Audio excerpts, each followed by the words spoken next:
Welcome to the live stream. I just raced and forced Adora to get in the box by flying her through the air as she's running away. She is not interested in being part of the live stream tonight.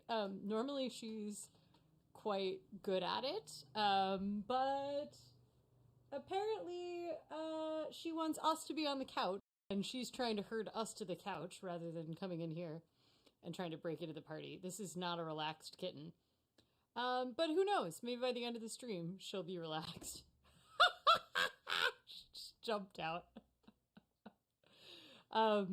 There's no plan for tonight's live stream, as you probably could tell by the title of the live stream. I have two things I do really want to cover on live stream soon. One of which is inflation, which I'm happy to talk about tonight if you want to talk about inflation.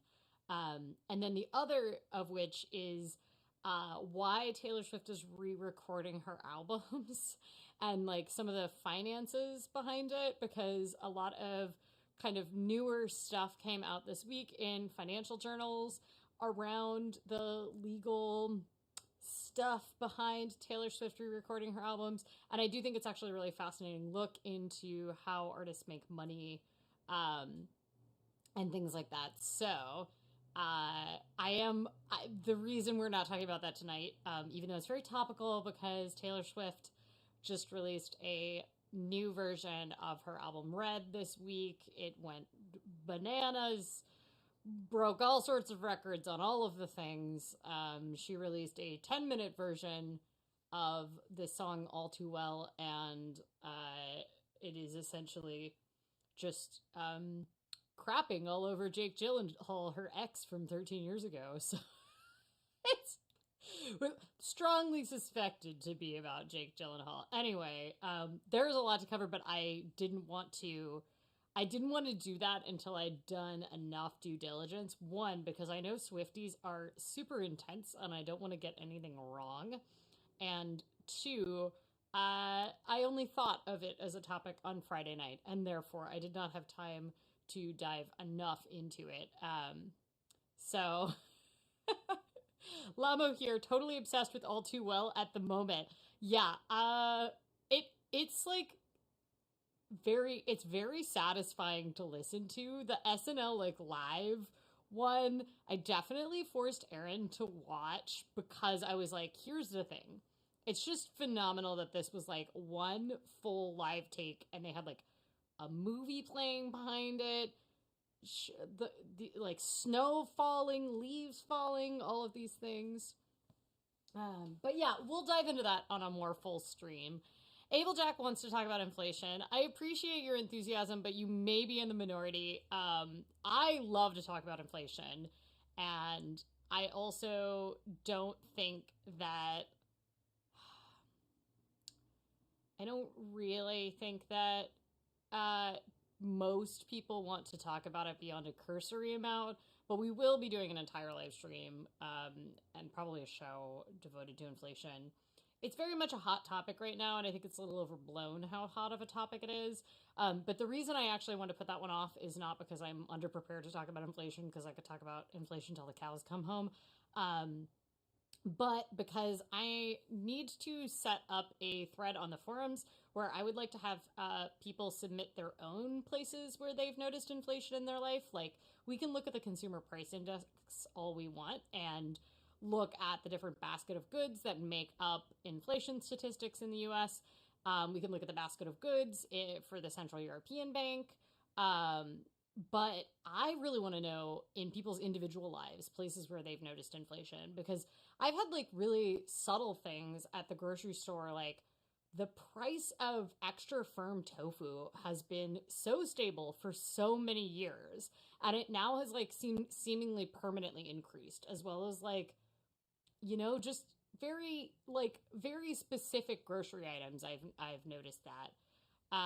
Fuzzbubble says, I'd like to hear about inflation, but it doesn't have to be today. Well, if you do have parts of your life where you've noticed inflation, like, you know, big one for a lot of people is energy costs and groceries. I would love to, I need to actually make the thread on the Oh My Dollar forum. Someone else can make it too if they want to.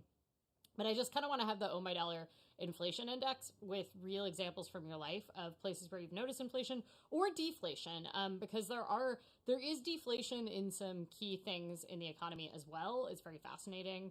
Yeah, and I mean, obviously, fuel price is a huge deal. If you are in the northern hemisphere and you heat your home using certain kinds of fuel sources like propane, I mean, propane's predicted to be double the price this year. You know, it's very fascinating looking at it from, you know, I think it's been oversimplified as this idea that there's transitory or there's kind of permanent inflation, and those are the only two options. And I think there's a lot to dig in with around inflation. Yeah. Journaling Broom says even Dollar Tree has increased their prices. My Dollar Tree hasn't yet. I need to go check and see. We also don't have sales tax in my state, and because of that, I think like Dollar Tree, maybe their like price anchor is kind of, yeah. I mean, there's also like what Planet Money has coined shrinkflation, but it's just the type of inflation where the actual cash price might not have gone up, but the amount that you're getting for it has gone down. Yeah. Alana says, this live stream is my alarm to stop working for the night. So glad it's time. I like that as a sort of thing. I was talking about how I need to move this stream to a different time. It's not happening eminently. I do like how consistent it's been for so long. But on my Sundays now, I'm just kind of like the whole day, I'm kind of in waiting mode for the live stream. Even when I'm doing other things, I'm still kind of in waiting mode for the live stream because it's at 5 p.m. my time. I think a couple weeks from now, I will be moving the live stream because I will be on a train in Finland during normal live stream time. And while it would be extremely cool to live stream in the middle of the night from a train in Finland, I do not know what the Wi-Fi capabilities will be, and therefore I do not want to make any promises about my ability to live stream, so we will definitely move it to a different time. SK says, Sunday 2 a.m. is slightly inconvenient. Yes. Yeah.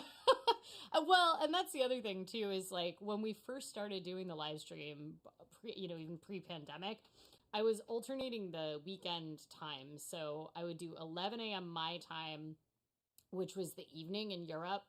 And then I would do, but it's like, it just sucks for Australia.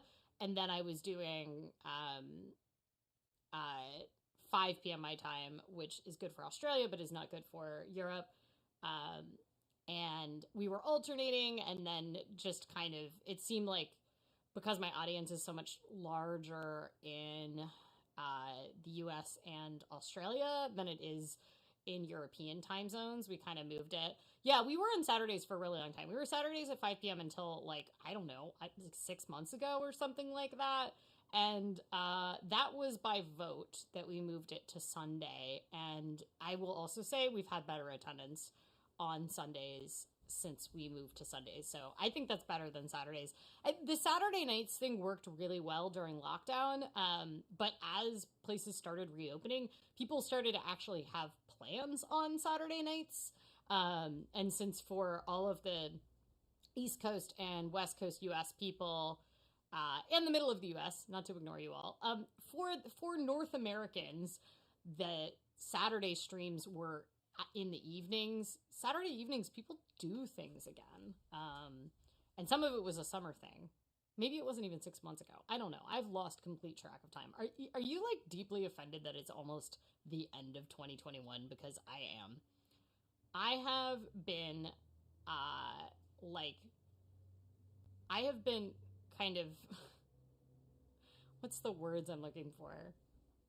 I think I've been in some sort of like a little bit of a self-destructive loop because I'm just like really tiny self-destructive behaviors. Destructive isn't even the right word. I'm like rebelling against the fact that I'm so cranky that it now gets dark at like 4 p.m. here. And so it's dark, like pitch black before I get off work. And I don't want to do things in the evening. And so now I've resorted to 3 nights this week.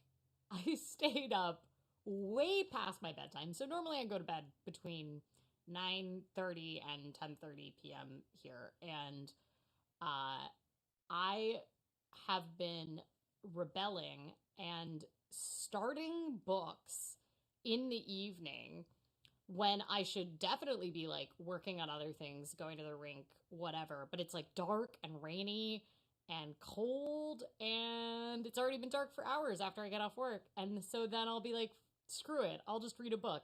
And I had 3 nights this week where I stayed up to like, here, we can actually see what the exact times that I went to bed. It was bad. And I'm like, I've tracked all of my time for everything. I can tell you my bedtimes for, 10 years.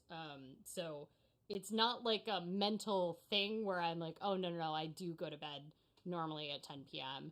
where I'm not actually, where it's just like in my head. No, I do actually. I used to go to bed much earlier because I used to work have to be at work at 5:30 in the morning.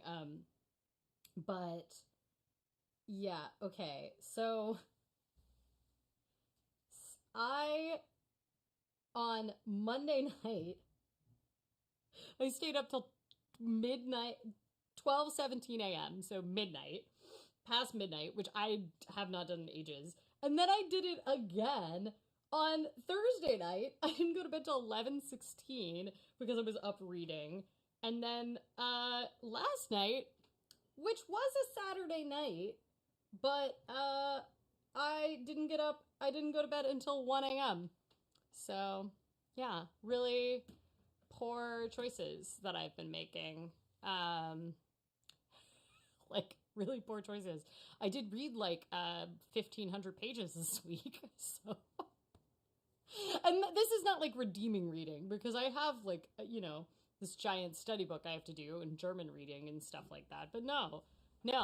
I read a modern day adaptation of Pride and Prejudice that took place in Cincinnati, Ohio.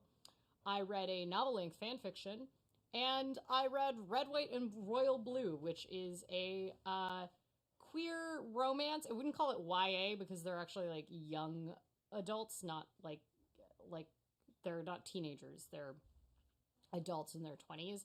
But it kind of was YA style. It was like a fanfic, if a fanfic was a 400-page book.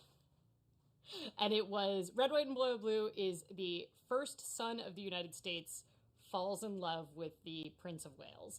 Except, like, one of my big problems where I was like, how did this not get corrected as a published book? Because this book has sold, like, over 100,000 copies. It's, like, a very popular book. New York Times bestseller. The thing that drove me bananas is that he was actually, like, third in line to the throne, and yet they kept calling him the Prince of Wales, which is, like, I understand that this is, like, a fictional universe, but it was close enough to reality that I'm like, why would you not call him, the Duke of Cambridge or some other kind of dukedom, rather than calling him the Prince of Wales when it's, like, in this fiction, there was the Queen of England, there was the mother of this duke, this prince, and he had an older brother, so he would not have been the Prince of Wales. Prince of Wales is first in line to the throne, or Princess of Wales, so his mother would have been the Princess of Wales. As Kay says, sobs in German COVID stats. I mean, Australia also went into lockdown this week, too, so. The Journaling Broom says this year has lasted forever. I actually feel the opposite way. I mean, I don't know. I just think time has been weird. I don't know if time has been going long or short. I think it's just been, like, staccato. Because when I remember that Trump was president of the United States at the beginning of this year, it feels like that was a different timeline and reality. But at the same time, at the same time, it was, like, very frustrating. I don't know. Yeah. Fuzzbubble says revenge bedtime procrastination. Yeah, I mean, revenge bedtime is definitely a thing I do, but I don't have anything to take revenge against right now, unless, like, I'm just taking revenge against the weather. Revenge bedtime procrastination is the idea that, like, time is taken away from you from your work or your job or like obligations. And so then you want like cool down time. So you start, you do things even though you're pushing out your sleep till the next day. For me, I think the most frustrating thing for me is that I have no ability to, if I pick up a fiction book that I'm into and I don't even have to be that into it, I cannot stop. So I'm decent at stopping television. Like I don't tend to actually have a good enough patience to watch like to binge watch series. Like today I tried to get through an episode of The Great, which I think is a pretty good show.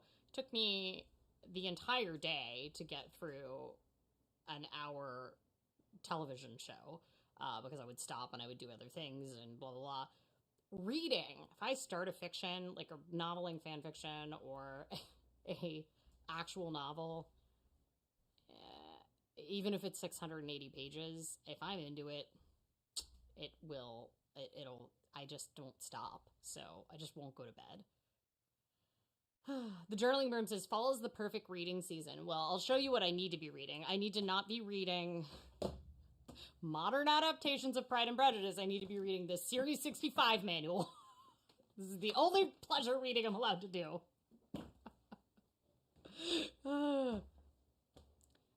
Yes, Erin is better. Erin is upright this week. So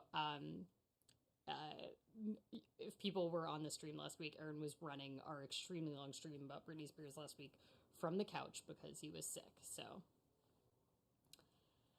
the journaling broom said, I stayed up till midnight last night watching Hobonichi videos. Oh, well, look what I have today. We dug out the overhead camera because I put a thing up on the community tab for my channel, which, if you are not a subscriber to my channel, please subscribe because I now have the watch hours to be monetized on YouTube, but I still have not hit 1,000 subscribers. And my channel turns 15 years old on Christmas this year, December 25th. No idea why I made a channel on Christmas in 2006. No idea. But I would like to hit 1,000 subscribers before then. So please subscribe to the channel if you are not already. It just helps. And I'm like, yeah, am I going to make any money off being monetized on YouTube when I just do these like long live stream videos with no ads on them and I never actually publish videos? Definitely not. But will it feel like an accomplishment to get re-monetized? Because my channel used to be part of the partner program ages ago, and then it got kicked off because it like didn't have, because they like changed the rules for it. So the journaling broom says, that's why I don't read contemporary, lol. I really actually, the contemporary Pride and Prejudice was interesting because it was, for me, it was like, it didn't have to be that good because it took place in my hometown. And it was clearly written by someone from my hometown, which I was cracking up so much of it. I was texting my two friends that are from there that live out here now and my parents, like, as they were making all these references to like Cincinnati things and like class stratification in Cincinnati. It was very fascinating. And I was like cracking up at all of these kind of digs that were like only would be really notable if you're from Cincinnati area. And I was like, this person's clearly from Cincinnati. And then it turned out my parents like know the person and her family because they were involved in politics in Cincinnati, the author. So, Abel Jack says, I've just discovered fanfics recorded as audiobooks. My time has been affected. That's so interesting to me. I really don't like to consume fiction in audio format. I kind of wish I did, but Dean Jones says, hello, sorry for late. Well, I'm sorry that it's in the middle of the night, your time zone. Yes, your time has technically been affected with an A, not with an E. What does the word securities mean in financial context? Securities it's a very complicated definition, in fact, that there is much case law backing up, but the technical definition is it's easier to know what it is not. It is, but it's instruments that are investment instruments, but it is not cash. It is not interest off of a banking institution, checking, or savings account. Stocks and bonds is the easy definition, but there is so much more that goes into securities definitions, which is why I have hundreds and hundreds of flashcards at this point studying for this. SK says you also get nicer channel URLs at that 1,000 sub milestone, don't you? I have been grandfathered in. You can go to youtube.com/anomalily. I have had that since, I don't know, 2007 maybe. Yeah, so I've had that URL all along. I actually have a t-shirt. I could go dig it up if you want. I have a t-shirt that says, as the old YouTube logo, the play button, and it says play ER, and it has my channel URL underneath it. So it's like player, and then it's youtube.com/anomalily, made for me by YouTube prior to them getting acquired by Google. I think at VidCon? Yeah, maybe it was right after they got acquired by Google, but it was like the original VidCon. Maybe the second VidCon? Yeah. I've been very good at failing tragically on this platform to be good at it or consistent at it for 15 years. But I'm a very enthusiastic YouTube consumer, and I still really love the early days of YouTube, and I appreciate going back to there. So this might be worth talking about. I have these, like, so when I was like, what are we going to talk about today? Oh, should I show you the donuts? But when I was saying what I'm going to talk about today, one, we can talk about planners. People on the forums were asking for customized planner recommendations. And if I had any free time right now, I would team up and we would make a website where you could input what you want and it would give you planner recommendations, because I would actually love to create that data set. And someone else in the forums, Greywald, had volunteered to build it. That being said, I do not have the free time to do that right now, but I am happy to give custom planner recommendations if people are struggling with what kind of planner works for them. We can just live ask you questions and try to figure it out, and I can make some recommendations and we can stare at things. I like how, like, much she does not seem like she's settled in. This is not a settled in cat that we have on the screen here. The other thing that we can do is that I went a little mad a couple weeks ago and started, I just got like really deep into building a complicated Google Sheet for all of my goals. So I've been posting my goals every year on my website, my annual goals, and then I do a review of whether or not I hit them at the end of the year. I've been doing that probably now for, I don't know, 15 years. I've been doing my New Year's resolutions, and then whether or not how I did on them, giving myself a grade every year. Those blog posts start coming out like in December every year. It's the only time I'm like super consistent at posting on my own personal website. And I don't really care if anybody reads them. I just do them for my own personal edification. But, it needs to be public for my brain to believe that it's like real. Not that there's any consequences for like me not publishing those blog posts or me not hitting my New Year's resolutions. But one thing that I did do was I created these kind of out of control like spreadsheets where I'm trying to, like, Google Sheets for all of my goals for next year and trying to have them auto calculate all of my goals and stuff. And I thought it might be kind of fun to look at them. If you want to see, I made them make custom emojis and colors and stuff like that. So, and you all, one of my friends was like, what did she say about it? When she looked at that, she was like, I would rather like stick a rusty fire poker in my eye than do something like make one of these spreadsheets. And I was like, cool, this is how I procrastinate. It just shows how some people, brains are just different. Personalities are different. Oh, now she's getting tired. Look at this kitten now. She's getting tired. It's starting to look like a nap. Still doesn't look that comfy. I have donuts though, if people want to see. So this is a kettle corn donut. We're doing the 2 donut thing again because we're the seasonal. There's too many flavors. And then this is lemon poppy, I think. Bar? I'm pretty sure I'm going to like both of these, although I really like popcorn, but I'm not actually a huge fan of sweet popcorn, so I don't know if I'll like this as much, but yeah, she's slowly melting. It's very cute. I don't know. People want planners, spreadsheets, or should I just eat a donut? What are you all up to this week? How is your week going? If you are in the Northern Hemisphere, how is your time of darkness going? It's like fully dark now. I'm really struggling with it. It's amazing how much I can be surprised by it every year. And I've lived in Oregon for I'm doing math, like 16 years, with some of that time in Berlin, but like I've been domiciled here for 16 years. Berlin was even worse. Like Berlin it gets even darker even earlier in Berlin. I still every winter I'm surprised that I'm back to the same consistent behaviors, like struggling to go work out after work, which is not a problem for me in the summer. I just start wanting all of the cozy sweaters.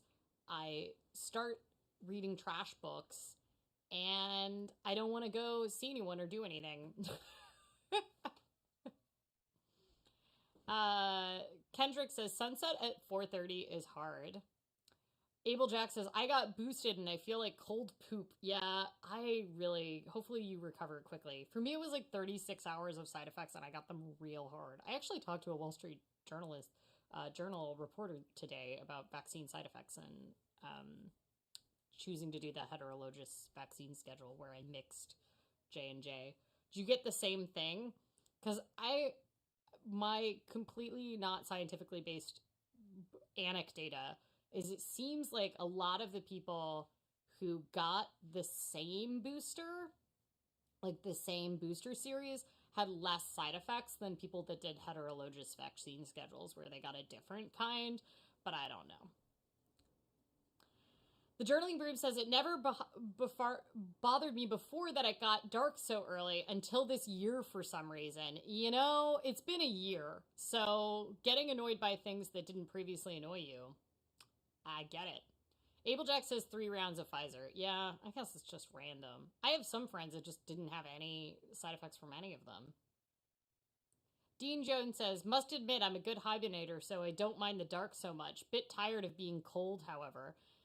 Yeah, I don't know. I guess I'm not feeling as cranky about the cold simply because we are getting so many things for this trip to the Arctic Circle in a couple weeks where I had to buy a bunch of really cold weather items.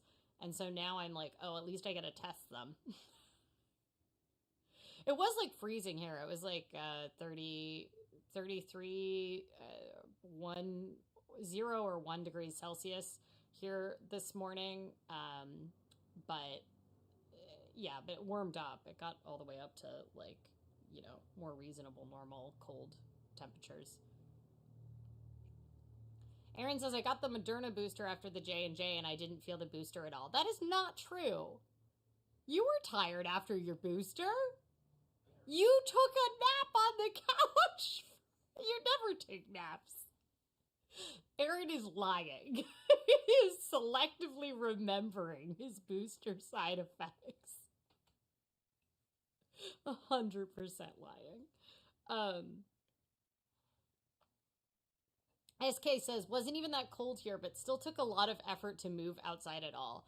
It's just, sometimes you just, I don't know. It's just like a different mentality in the winter. We did go to a model train show yesterday. So there is a club of model train enthusiasts here in Portland that have their own, like purpose-built model train building. And for 4 weeks, that is it. 4 weekends a year, all in a row during the winter, they do a huge model train show. But that's the only time it happens, and then it's open to the public. And it is this massive model train operation. I think they had 10 people doing engineering for the individual engines, and then they had like 2 or 3 people on the dispatch switchboard for the whole thing. And it is a model of 1950s Portland, like Columbia Gorge, all the way out to the Columbia Gorge area, like the, you know, all of the bridges and everything. It's very cool. And it was delightful to go to. And also, because I went with a slightly thematic outfit, I was getting heavily, heavily recruited into the Model Railroad Club. The president was like, you have to join this club. So yeah, they were very excited about that, and they showed me all the trains, and yeah, I got cordoned up by a bunch of the members that were not working on the floor for it, and we went because we were trying to think of something that would be fun for kids to do as well as adults. But also, I forget to go a bunch of years. I haven't been in like 10 years because every year I just kind of forget. Aaron says, nothing like the first vaccine, though. That one was full-on fever. It's true, but you did have vaccine side effects from the second. Like, some people just got nothing. Like, they just have it, and it just was like, it's like getting a flu shot or something. For me, I don't usually get any flu shot side effects. Fuzzbubble says, I got 3 shots of Moderna. Side effects from booster were the same as second, fatigue. Dean Jones says, I need to book mine, trying to find a good 3 days where I don't have to do anything. Previous 2 or 3 day gig, roughly. Hopefully it's less. I think it's fewer side effects for people than the second of people that got the 2 course, but I think, you know, whatever. It's totally random, I feel like. All right, y'all. Spreadsheets, donuts, planners. Because the spreadsheets are pretty, I will say. They have emojis and colors. We could also dig through planners. I don't know, I could do a little plan with me. I could also, if you're excited, we can do custom planner recommendations. Whatever you want. Or we can just eat these donuts right here. Okay, we have 1 vote for spreadsheets. I can't do polls, can I? I don't think I can do polls. Oh, I can? All right, let's do a poll. Spreadsheets, planners, donuts. But then wouldn't it be a stream with a plan? Touche. I guess it is titled a stream with a plan. My plan is... okay, well, just spreadsheets or planners. Those are the options, I guess.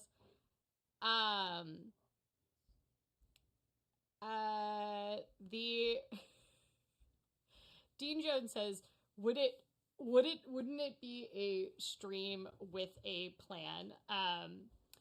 The stream with a plan, my thought was that after the stream, what I would do is change the title to whatever we ended up doing. So I guess I always had a plan. Okay, Ursula also says spreadsheet. Spreadsheets seem to be winning here.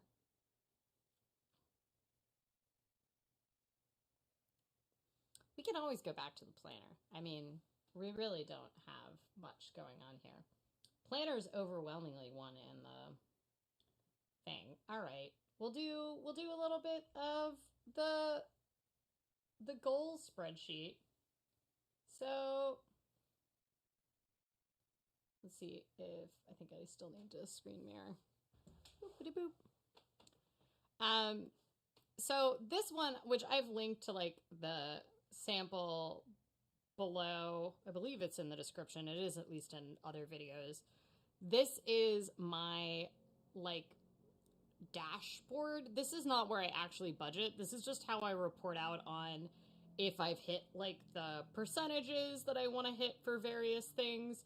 And this is what's like kind of notable about it is that I then I'm able to kind of calculate out my gross in here.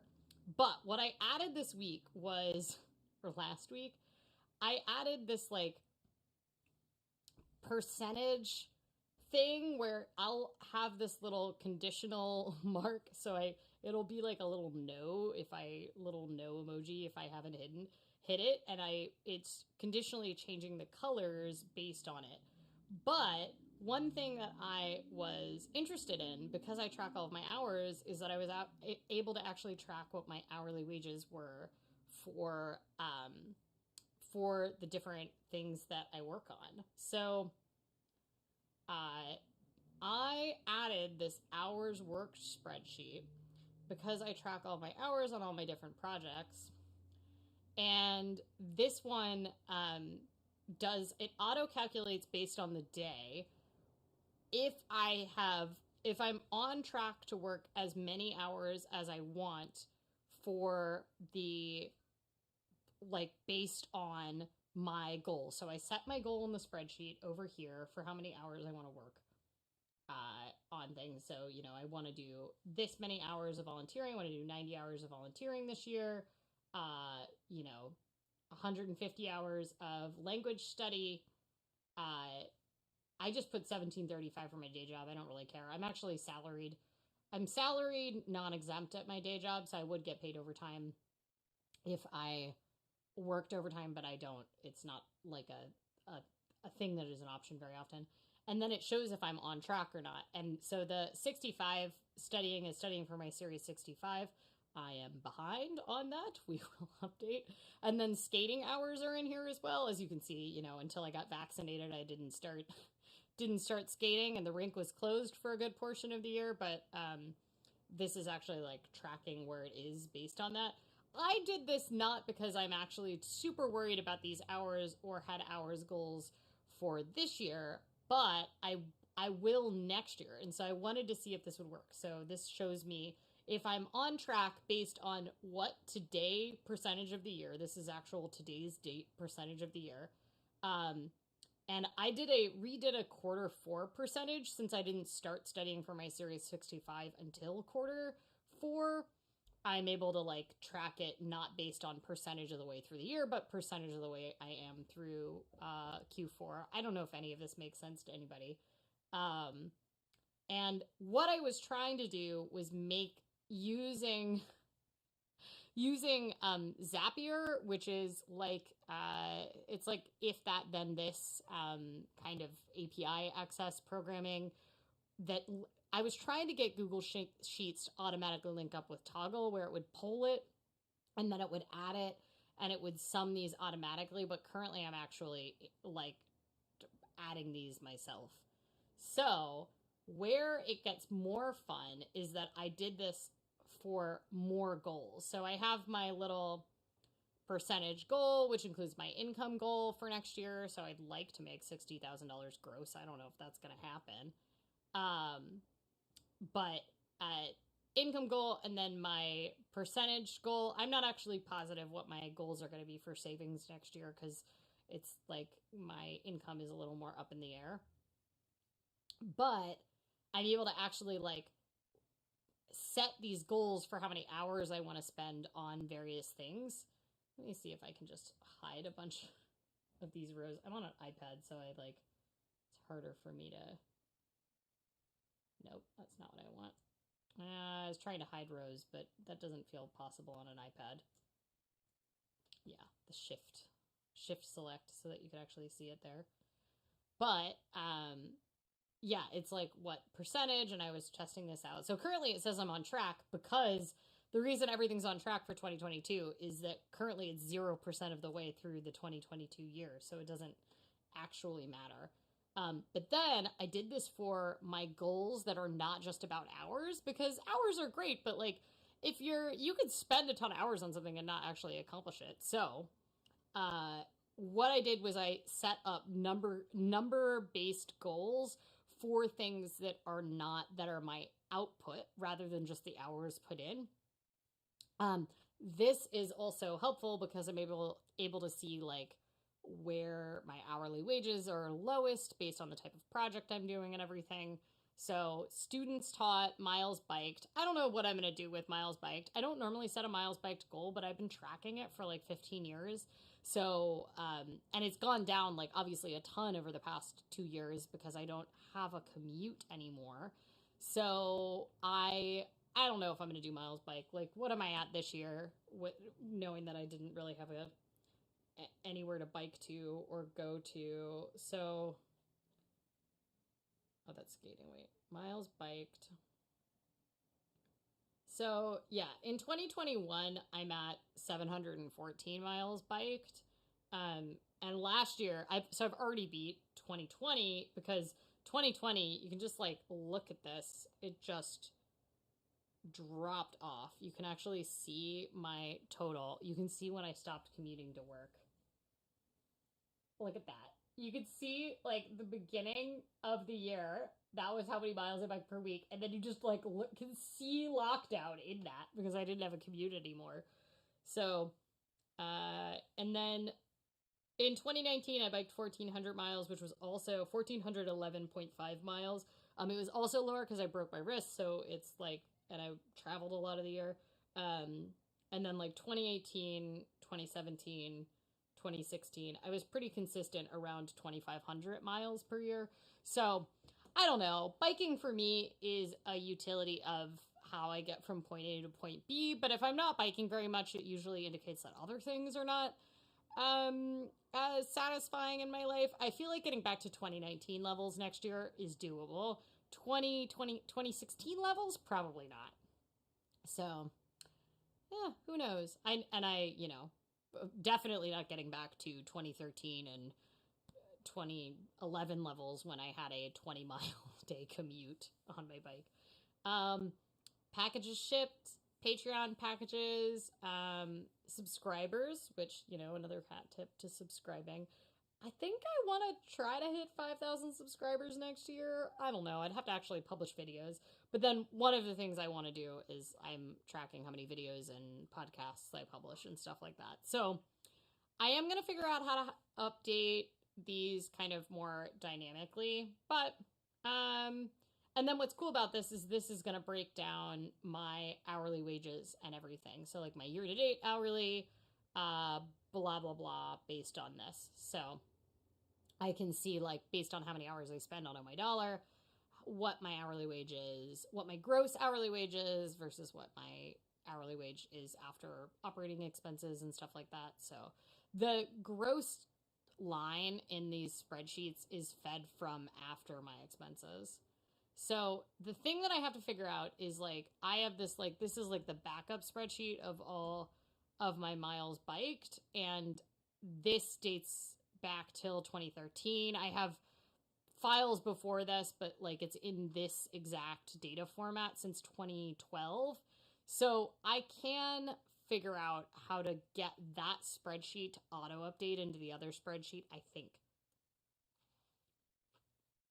Unlike my skating log, which is only dating back till when I started tracking hours skating again, because I only came back to it after like 16 years.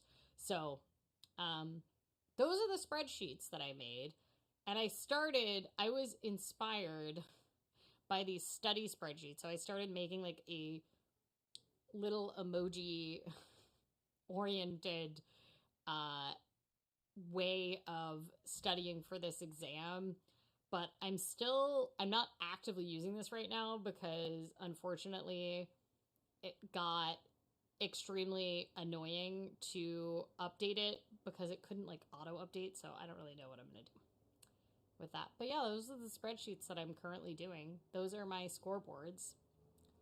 They're like, I was worried that setting too many goals just around hours because it's something I already track isn't necessarily going to get me the output I want. Like, I find it fascinating to know how many hours I work on something, but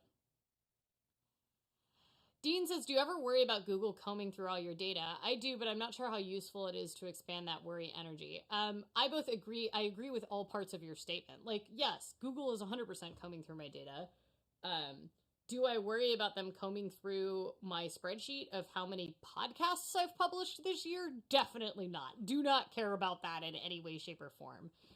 Do I care generally about the security of my more private data, like, for example, emails, the weird things I search at 3 a.m. when I can't sleep that I don't necessarily want public? Like, yes, I do care. I do not have a Google phone, but like I would be concerned about all of the location services that I have turned on for Google products on my phone. I think that Google is one of the more sketchy companies with the way that they approach the use of data. I mean, they rank far lower than Facebook when it comes to that, but I give Facebook access to far less data about myself. So, any data that Facebook is getting is they're often getting from Google, because like I don't carry around Facebook on a device, right? But I carry tons of things that I'm like signed into using Google, or that use Google data and I've given permission to for Google in my pocket all of the time. We also, I think, of the companies that I'm most concerned about in the world generally is Amazon.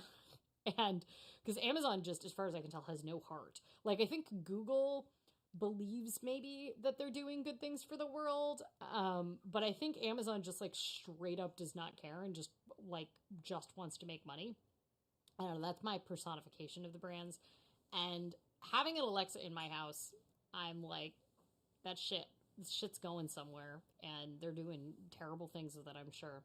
But I also agree that worrying about my own personal data and what they're combing through is not what I'm concerned about. What I'm concerned about is, if I want to expend that worry energy, need to expend that worry energy in such a way where I'm focusing on improving the conditions for everyone and what is available to access for corporations and how they can use that data at a more policy-based level. That's my belief. One thing in the UK is that GPDR is a phenomenal piece of data that really does limit what is possible and capable. It gives a lot of personal data rights to EU citizens and residents. And once the UK left the EU, GPDR doesn't apply anymore there. And GPDR, I think was a huge, big step in changing the way that companies can utilize us, even if it might have been very annoying, because there was just like that one day in 2018 where everybody was getting emails from every company that they had ever talked to being like, how we are complying with GPDR that goes into effect. Anyway, yeah, that was a long rant, but here's a cat to make it better. Anybody have any spreadsheet questions? Maybe the spreadsheets were less exciting than I thought. I'm pretty excited about them. But I'm very angry at how hard it has been to get Zapier to work with them. Because I'm like, I have this data in the toggle format. Everything is tagged and has a client. Why can I not just get this to like pull this spreadsheet every so often? She's 100% just waiting for a warm lap.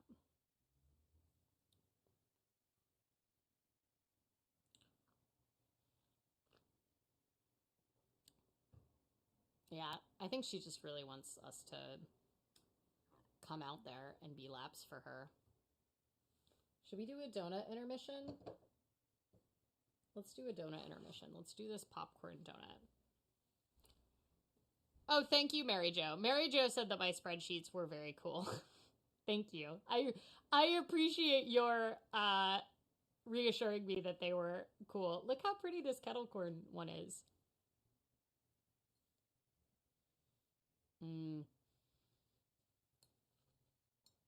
Okay, there's 100% some cat hair on it, and it's definitely my fault. It did not come from the donut shop with cat hair on it.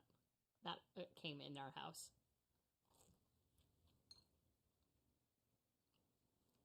Okay. The glaze appears to just be sugar tasting. I don't really want this to be kettle corn. I want it to be regular popcorn. How do I get some of this kettle corn in my mouth at the same time?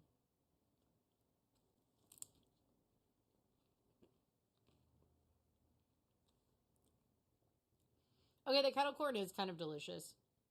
I don't like seek out kettle corn, but I do admit when it's made well, it's pretty good. Okay. On ease of eating, this donut gets an extremely low ranking. It's like they put all the popcorn in the middle, but you want the popcorn in every bite, but then it just kind of falls.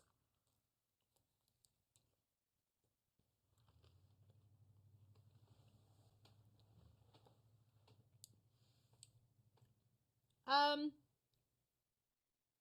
have this other donut that I'm much more excited about. Okay, here's the thing. The donut,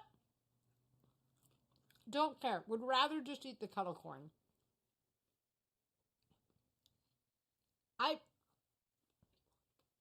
2 out of 5. No need to combine it. Yeah. No, SK has a very important question. What is kettle corn versus normal popcorn? Kettle corn is sugared popcorn. I guess it's made in a kettle. Yeah. Mary Jo says, I'm trying to switch to Google Spreadsheets for budgeting and time tracking. So this is very exciting. Well, if you want to do time tracking, so I did a Oh My Dollar episode a bunch of years ago with Lauren Vanderkam, who is Lauren Vanderkam is she wrote a book called I Know How She Did It. She's also been tracking her time in 15-minute increments for like, I don't know, a decade now or something. She does lots of time studies, essentially. She's an author who does time studies. But this is her spreadsheet that you can find on her website if you search for Lauren Vanderkam or you try to find the Oh My Dollar website or the Oh My Dollar podcast. Oh, my AirPlay stopped. It says it's going.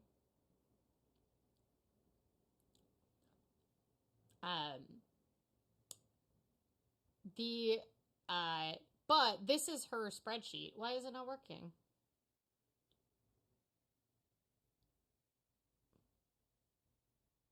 Okay. I tried to connect to something else and then there we go. Okay. So this is her spreadsheet that I've used before. I use Toggle for all of my time tracking, which is free if you're not like billing and invoicing from it. And I find it works better for me, but I do one of these every so often because it forces me to track things that aren't part of this. So yeah, this was like,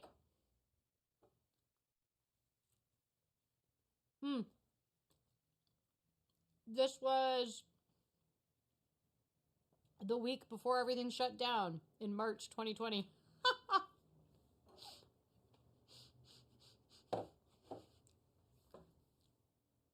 6 a.m. on Thursday. Lay in bed not wanting to get out warm. I do have those every so often. But I felt like they all kind of fell useless after that. I prefer Toggle, but I only use Toggle to track things that are like work kind of. I mean, I track different categories of things. But like, for example, I don't track skating in Toggle. I only track skating in my other data tracking app that I use. So like Toggle I only use for like kind of work things that I need to run reports on it.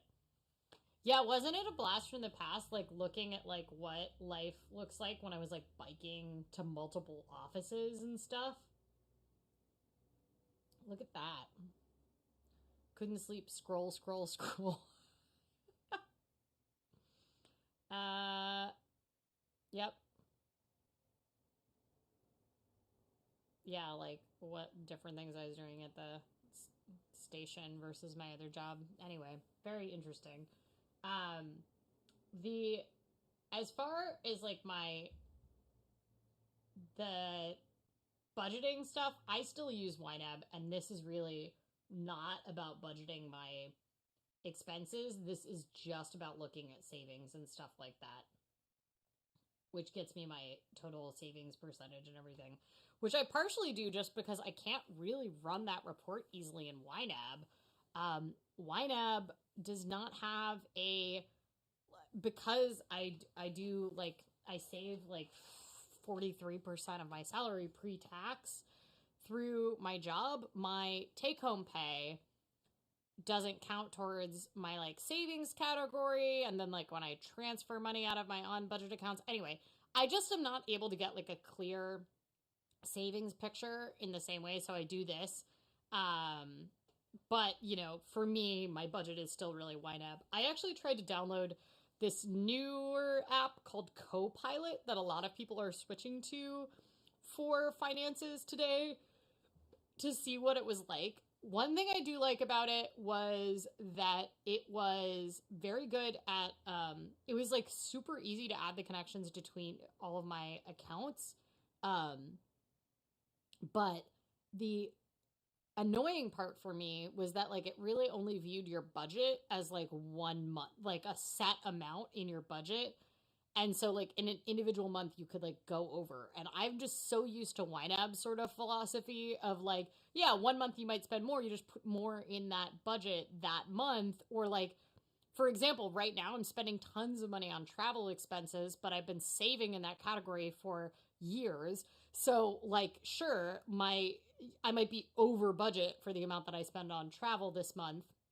But one cool thing that they do, in addition to making it easy to add your accounts, was that they show you what percentage of your credit limit you're utilizing in there, which is really great if you're trying to like improve your credit score, which I thought was kind of nice. They do also have like cute emojis. It's also only a phone app, which like I do not want to budget on my phone. Like I like being able to enter things really quickly on my phone, but when I think about budgeting, I want like a mouse. I want to be able to copy and paste things easily. You know, it just, for me, it didn't work.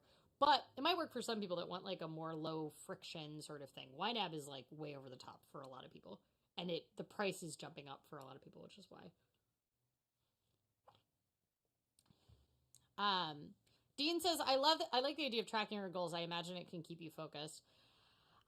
My thought was that maybe doing the numerical goals more frequently and less updating that spreadsheet every month when I do my spreadsheets of like my expenses and everything, like actually updating the goals and the hours spreadsheets rather than just running the reports at end of year when I do my blog posts, because I do like a recap blog post every year on my website, on my personal website, that has like, let's see if I can dig it up.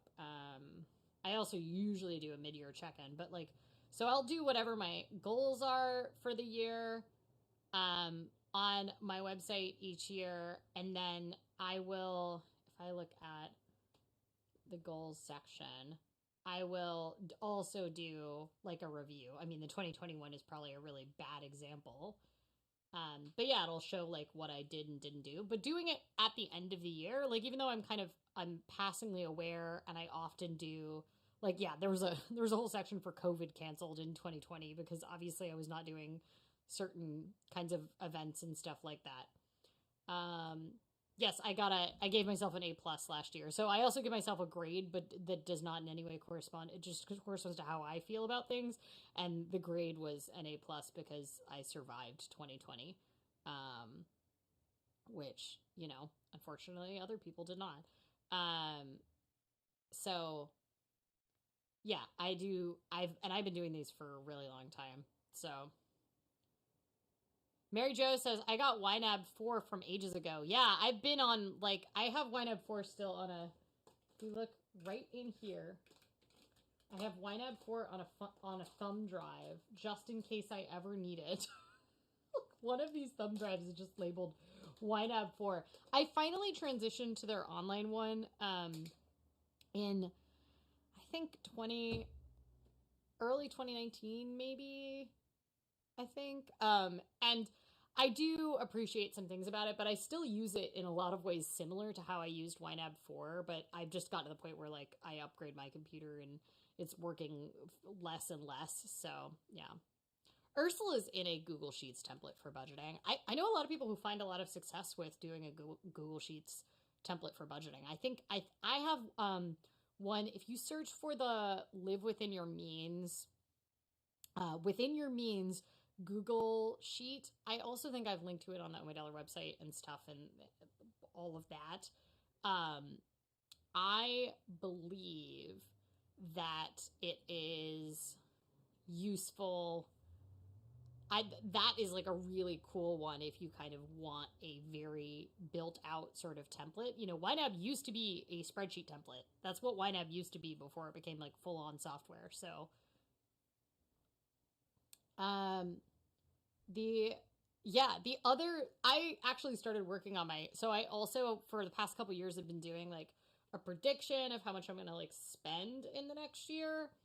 And I started working on the full estimate of what I'm going to spend in 2020, 2022, like months ago, which is complete overkill, as I know, but this is just the way that I am.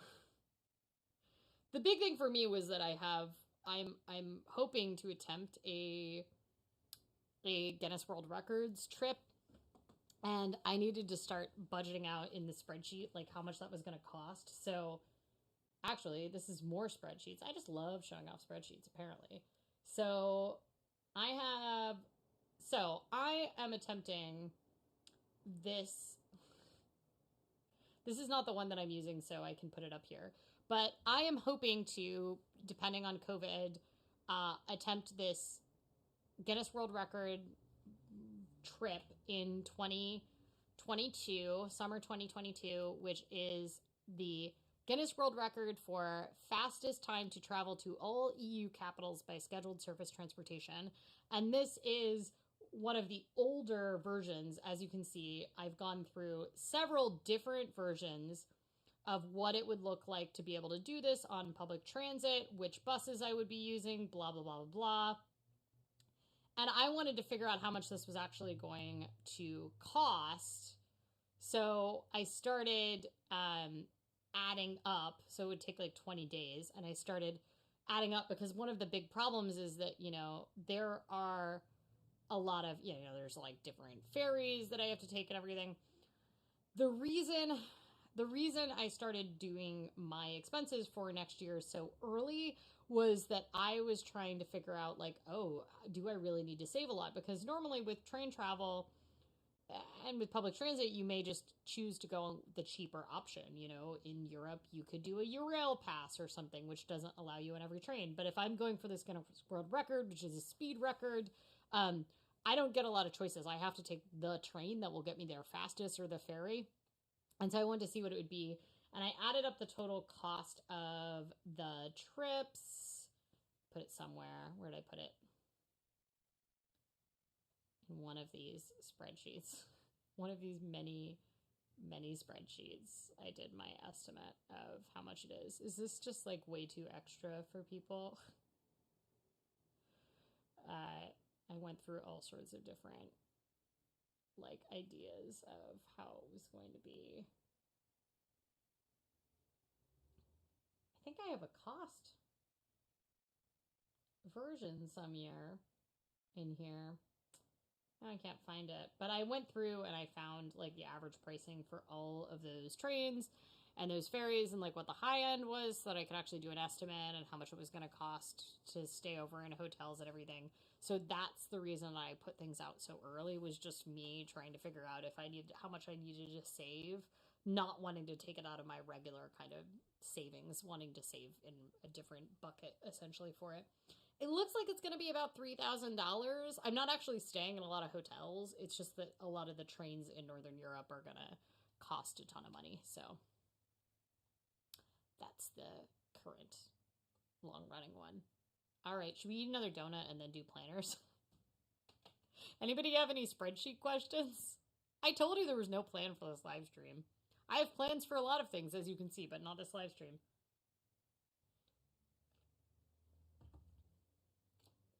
Another donut. Oh yeah, and a cat. I think our flu for the week might just be Dora. Dean says sleeping on trains is one of my favorite things. Well, we're going to be on the Santa Claus Express, which we have our own ensuite on one of the ways in Finland in a couple weeks. Dean Jones says that journey from Copenhagen to Malmo is beautiful. Oh, nice. I don't know if I'm going to actually be doing that on this one. I don't believe I will. Not positive, so yeah. Mary Jo G says, I've got some great things to look up. Thank you. Yeah, Within Your Means is the name of the spreadsheet that I almost think I can find it in here if we do some Googling. Because I think I saved it. Oh, I started working on this like version of this for creatives, but this is the Within Your Means. It's very old, but it still works just the same, pretty much. And it lets you like input different things into all of these and gives you like a weekly allowance and stuff. I actually find it to be pretty cool. And you can change currencies and everything like that.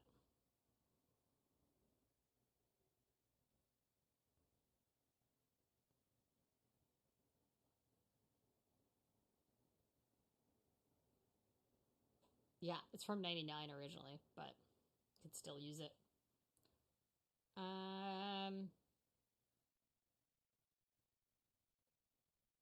Okay. Donut.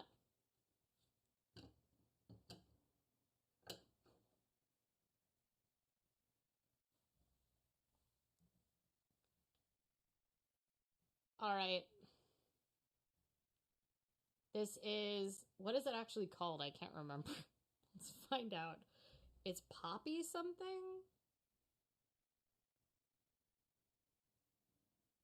Looking up. It is a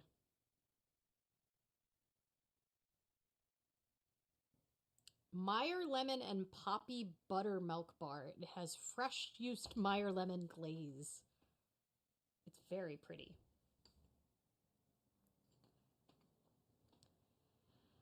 I use DuckDuckGo because of Google paranoia and I couldn't find it. Yeah, DuckDuckGo, I mean, I'm not that worried about Google search results, but I appreciate people that are paranoid about it.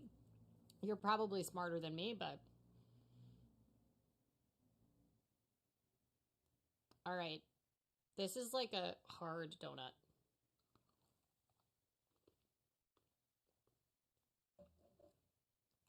Oh my gosh. This is kind of incredible. The inside is like actually poppy seeds.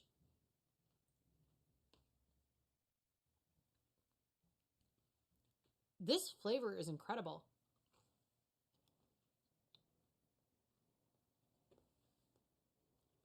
It's not overly sweet. It's like way closer to just a bread.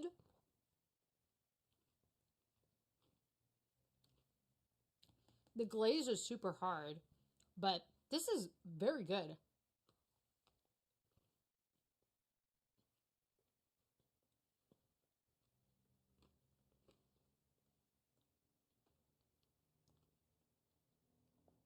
The poppy kind of puts this more savory note into it. And then the Meyer lemon is like a little sour, so it's not quite as sweet as normally a sweet roll would be.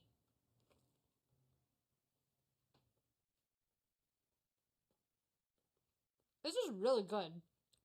It's very far from being a donut, I feel like, but I guess it's fried dough that makes it a donut, right?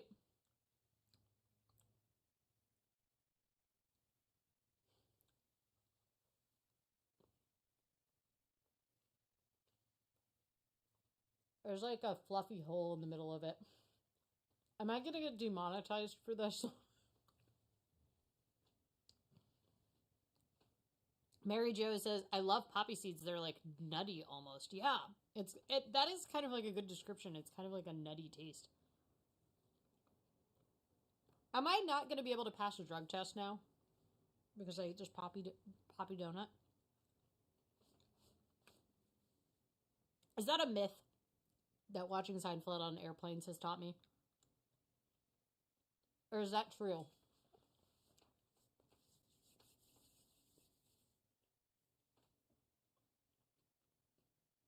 Do you have to eat like poppy every day for it to show up as opium?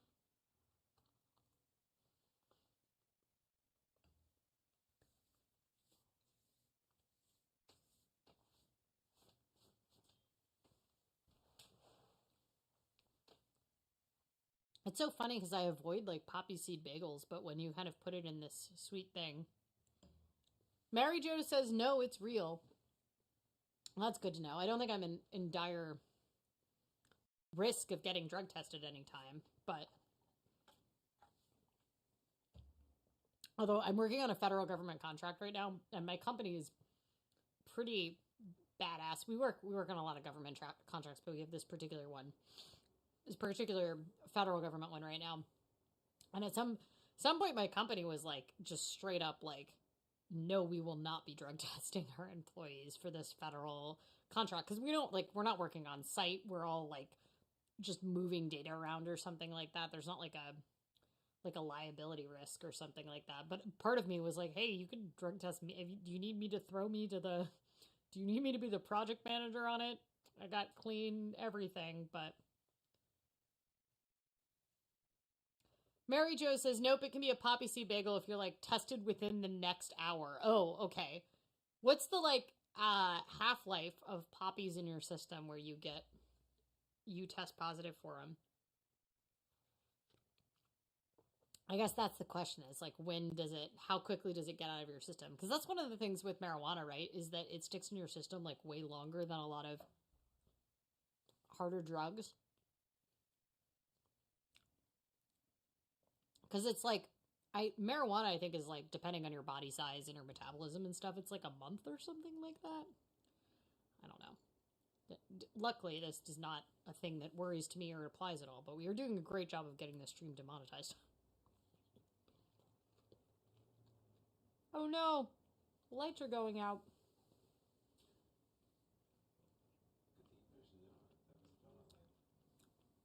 It was the donut light. It was just shocking. Okay. Should I do like a little plan with me? Does anybody need a planner recommendation? I haven't planned this week yet.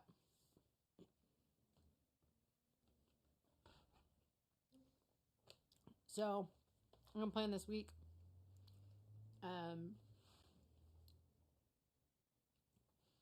Dean says, that's my thing I learned today. Interesting. Well, since it's past midnight there, are you done? You don't have to do anything for the rest of the day? You've learned your thing now? That isn't so dense. I don't think I can do the full thing. The sourness is kind of amazing. Mary Jo says, I've got family who eat a lot of poppy seed. It's traditional, and Google says 48 hours. Okay. Good to know. I just need to not get tested within the next 48 hours. Not that I'm going to be tested, or, hopefully. I particularly hope that I'm not going to get tested. Do you want to do a little plan with me? Is this exciting for people? I told you I did not promise much for this live stream, so, anything you're getting is what you're getting, pretty much. That's it. That's your very compelling reason. I like to put my little washi tape down first at the beginning of the week. So do we want to go with the Coffee Cats washi tape? Or do we want to go with the Corgi Trains washi tape?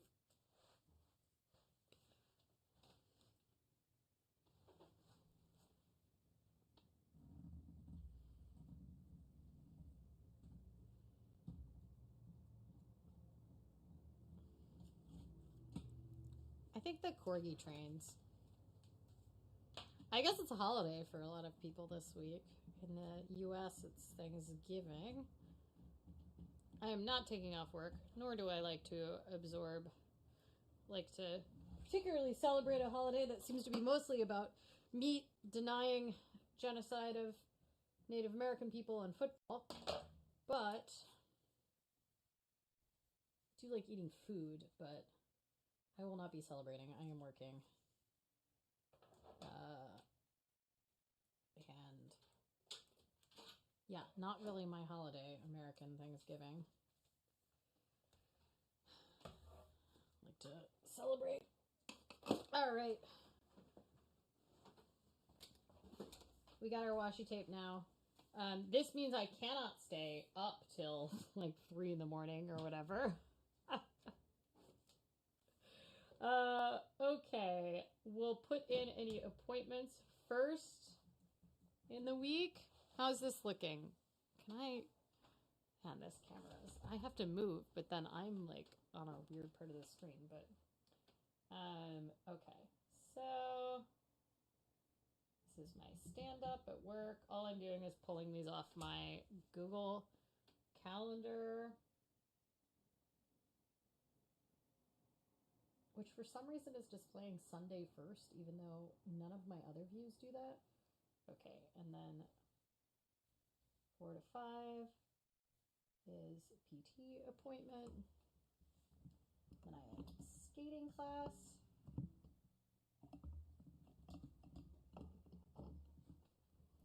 And I have a check-in Tuesday 3. This is check-in for USDOT. This is the big project we're working on right now. Dean says, I'm usually team cat ride or die, but trains have been mentioned. Considering I'm working on like USDOT stuff all week, I mean, my day job is in transit, so. And then there is a tech training. I actually have kind of a lot of meetings for me, especially considering so much of the US is off between Wednesday and Friday. It's kind of a lot for me. I guess one of them is a doctor's appointment. Okay, and then I think that is it. Okay, and there is no German class this weekend, and live stream will be at the same time next week. So,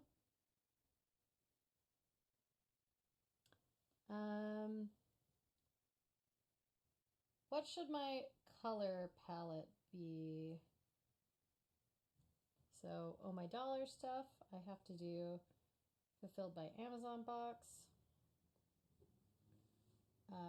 OMD stickers. I still have some stickers to ship out. And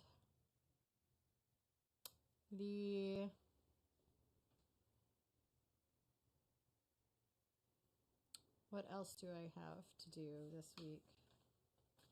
Oh, I have speaking stuff that I need to be emailing back about. And show meeting, the network. And I should finally publish my November post that's been sitting in my drafts. It's not like actually important, but whatever. What other things do I have to do? Stickers. Oh, then live stream. I guess it's kind of a light week. Then I guess we'll do January 22 ed calendar because I don't have my editorial calendar done yet. So that nice light bit there. Then with my erasable pen, so I have been attending these live streams on Tuesday and Friday mornings for studying, but I don't want to put them solidly in there if I don't manage to make them. So they're from 6:30 a.m. to 8:30 a.m. on Fridays and Fridays and Tuesdays for studying, but I don't know if they're going to be canceled this week because of the holiday in the US, so I'll just put them in there.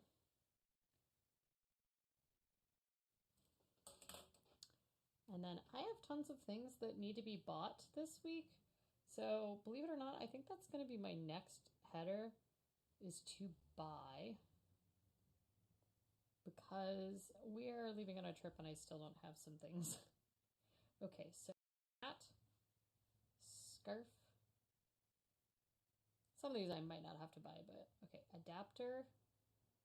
I cannot find my EU adapter for my phone. I have a hub. I did get a new backpack, which is pretty exciting, and I could show it off if you want. I think it's somewhere in this room. It is very cool. It was a matter of a great deal of discussion on the forums. So if you're interested in seeing it, I'm pretty excited about it for this trip. Oh, and then we need to book hotels. So I'm going to say Finland hotel. We have most of those booked. And then Denmark hotel. And then I really need to book the Kenya hotels. I only have like 3 days of my Kenya trip booked, and that's in February. So that looks good. Now I'm going to do my little graphs for this one is Series 65 studying, and this one's skating.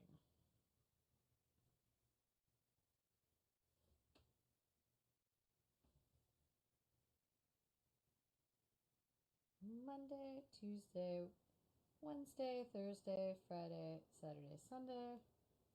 Did I do all the days of the week? I did. Okay. I can't remember what all the days of the week are. And it's 0, 1, 2, 3 hours. I rarely skate more than that many hours. I'm going to do 1, 2, 3, 4, 5. 5 is kind of my upper hours for studying. And then this little one for German. I'm kind of getting up into the 10:30 p.m., so I better not have any late nights, stayed up too late this week, days like I did last week. Look at how late these like reading went last week.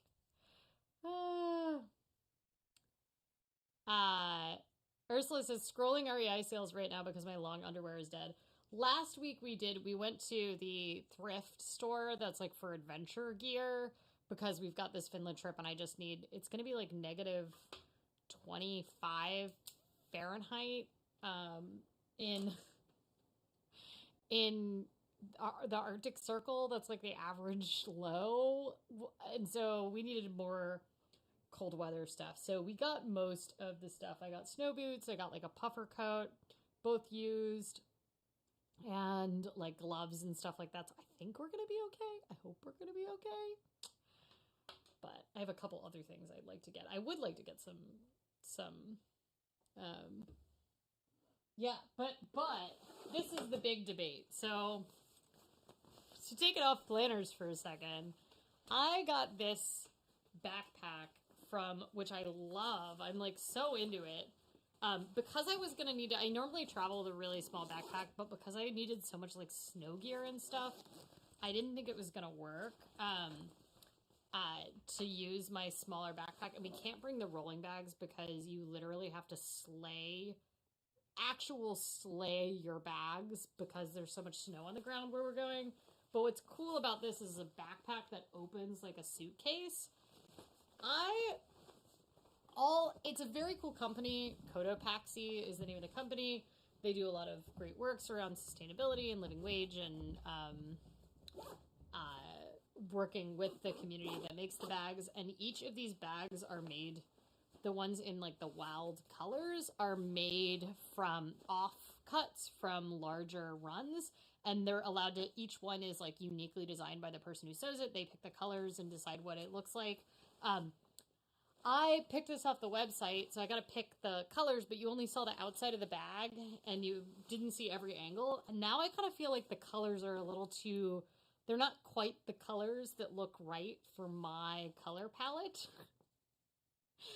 They did not have any pinks. And I thought this was going to turn out more teal, like kind of like my glasses, but it's like more blue.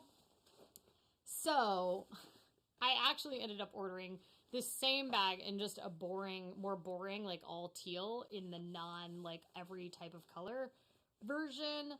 And I'm going to compare the two, and then I may return this one. I'm definitely getting this bag, but I don't know if I'm going to keep this one with all of the colors. The colors are not quite, I feel like they're a little too primary school colors for me, and a little less like the jewel tone style that I go for. And I love colors, but I just don't know if they're like the right colors. But I do love, like, look how the back is like a purple back. It's really hard to show up on camera, but it's a super cool bag. And it seems very functional for what I need it for. So anyway, back to planning. But that is what we got, and I ordered that other one because it was super on sale. So I'm going to compare the two, decide which one, and then ditch the other one. It's an expensive enough thing that I don't feel that bad about ordering two of them. I'm looking back at previous weeks to see if there's anything that I definitely like need to do. This is what my planner looks like, by the way. I think it's pretty boringly consistent how it ends up working out. So the study live streams are really fun. It's the Study with Tina live stream channel. So I don't know. I recommend checking out the Study with Tina live stream channel. There's people from all over the world that come attend because they're 6:30 in the morning West Coast time. I'm on the same time zone as the person who does them, but a lot of people join from like India because it's in the evening there. Yeah. Oh, my mom is here. She got to see all of my frantic texts about whether or not which bag I was going to get. So the journaling broom says, how are you liking the Hobonichi so far? Is it a yes for next year? I honestly cannot imagine having another. So I have two other planners that I got because I got these before I kind of decided to go with the Hobonichi, and they're just so nice. I can't decide if I should just resell them or I just want to keep them. This is the Midori Day Length Diary, and then this is the Jimbun Techo days planner, my thought was that I could split them. I could turn them into sort of like a combo Hobonichi, but I now am so used to the Hobonichi. I'm not going to say I make beautiful use of it. Like, as you can tell, my daily pages are like, some days I just don't use them. And then other days and they're mostly just lists. Like I gave up on being like a beautiful daily planner. This was like my month page, I'm not like a beautiful daily planner, but I use them for daily checklists. I'm not positive I need the daily checklists in the same way because I do them on Llama Life and everything, but I love the weekly layout a ton, and I already have the 2022 planner. So I think I'll probably stick with it. I'd like to go a whole year in the Hobonichi. I still have not found the right utility for these monthly trackers. So, I've still got a month and a half to really figure out how I'm going to use these. I approached this one that I got for the second half of 2021 because I only got it for like the last 3 months of the year. I'm allowed to do whatever I want in this to try to figure out how to use the Hobonichi in a way that I like, and like it reduces the pressure where I'm not feeling like there's like not perfectionism kind of built into it, I guess, in the same way. Maybe that's overstating it or understating it, I don't know, but so I'm gonna color in my day job. This kind of matches, so that is the color for my day job. And then what color should I do for Oh My Dollar? I'll do a light blue. That'll be in the same kind of colorway as the little windows here. So for Oh My Dollar, I guess maybe that'll be for studying.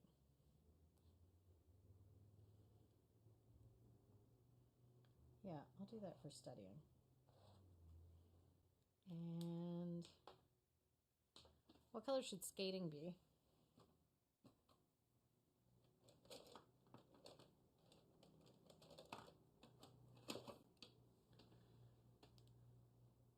Gray is going to be too boring.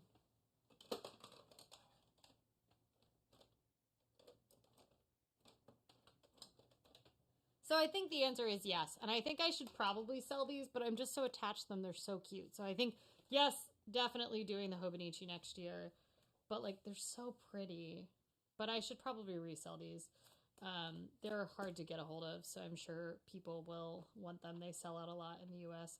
I just really wanted to try out using the Jimbun Techo Where is my camera? The Jim Boone Touch of Days. It's just such a great little book. It's so cute in this size. I like the layout. I actually think it'll work better for me, someone who makes a lot of to-do lists. But I don't know if I need it. So, yeah, I love the 24-hour timeline. I like how open it is, but that I can still, like, there's still, like, a little bit of fun. I'm never going to be, like, a beautiful planner, but I gotta have a little bit of fun with it. Like, you know, use a little bit of stickers. I find charts to be fun, so, yeah.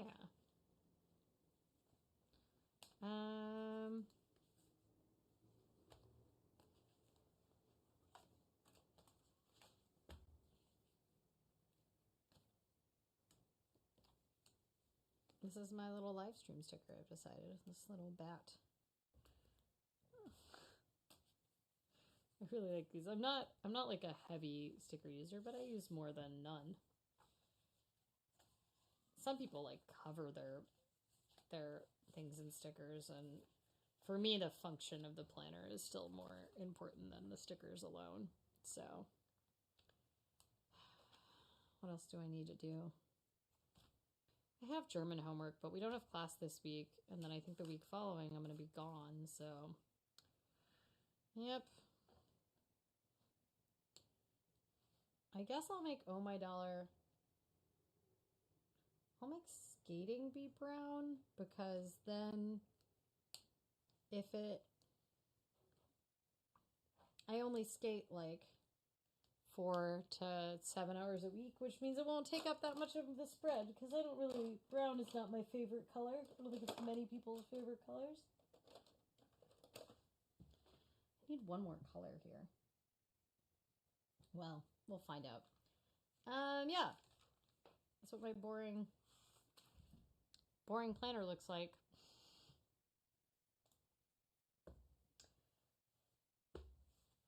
Look at the pretty cover though. It's very nice. I actually, even though I have this other cover that I love, because I ordered this one, I originally thought I was going to resell it, but I just felt very fall to me, so I put this one on. The other one felt too summery, I felt like, so I'll probably switch into the other cover for next year.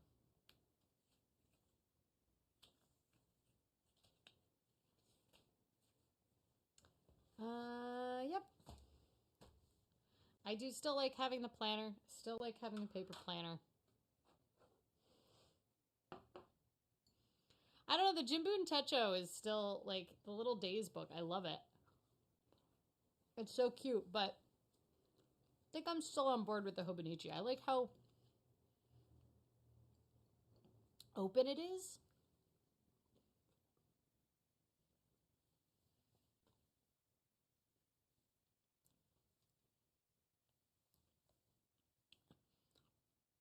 Is everybody else that is a planner person, what is everybody using for next year? Who's not using a planner?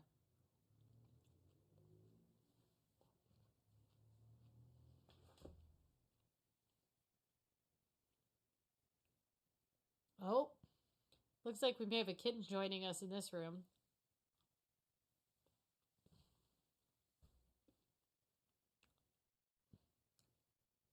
Dora, the camera's out there.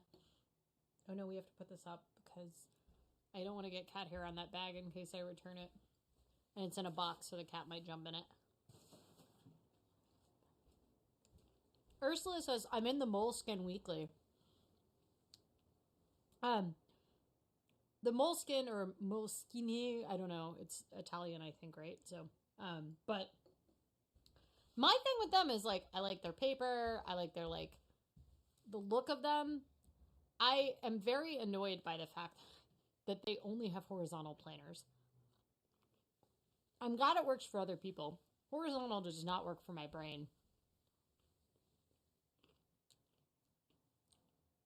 Anna says, I'm going to try for the first time Hobonichi. Before I would never touch a planner. Wow, you're going like in deep. You're like, I didn't use planners before, and now I'm going to use the most intense planner.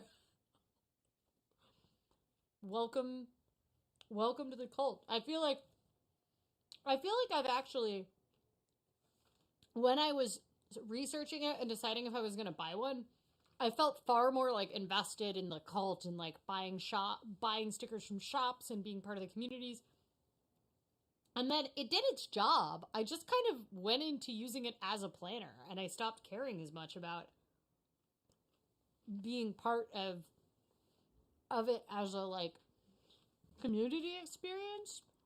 I'm glad that people are like that, and I'm glad that there's resources if I want to look it up, but like I haven't been looking up how to make it look good or any of that stuff in quite a while. I've just been using it. I'm very, very busy right now, despite the fact that 3 nights last week I decided to go into a deep dive and read a book. I didn't have time for that. That's just what my brain decided to do.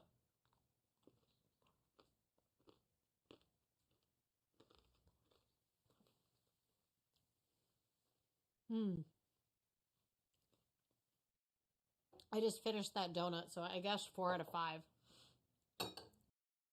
Complex flavors. The journaling broom says, I'm using the Hobonichi Weeks for a planner in 2022. First time using it. I've used a bullet journal the past couple of years, so I use a A6 Hobonichi for journaling.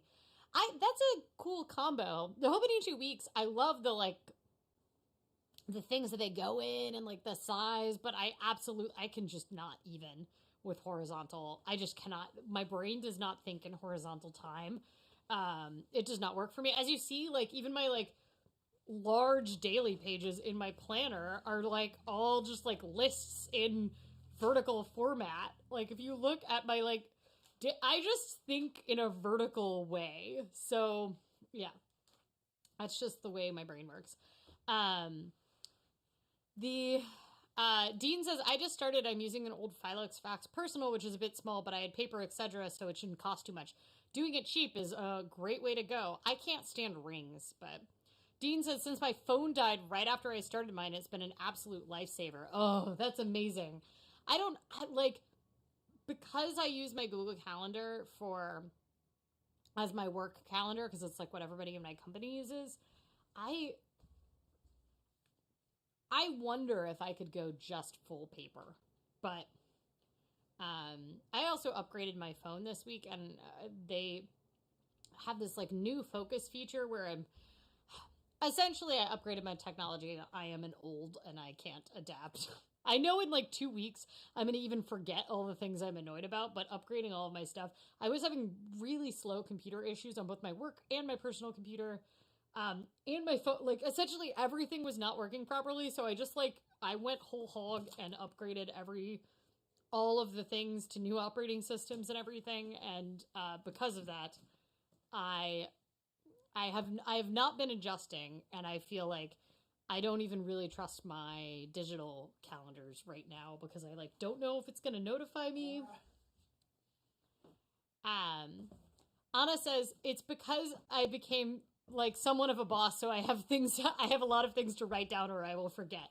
Yeah, that's the thing for me. The more busy my life is, the more I really, really need the paper planner over just the digital organizing, because for me, the reason I need my time laid out in this way is that it makes it impossible to schedule, because as much as I want to be able to do things simultaneously, I can't.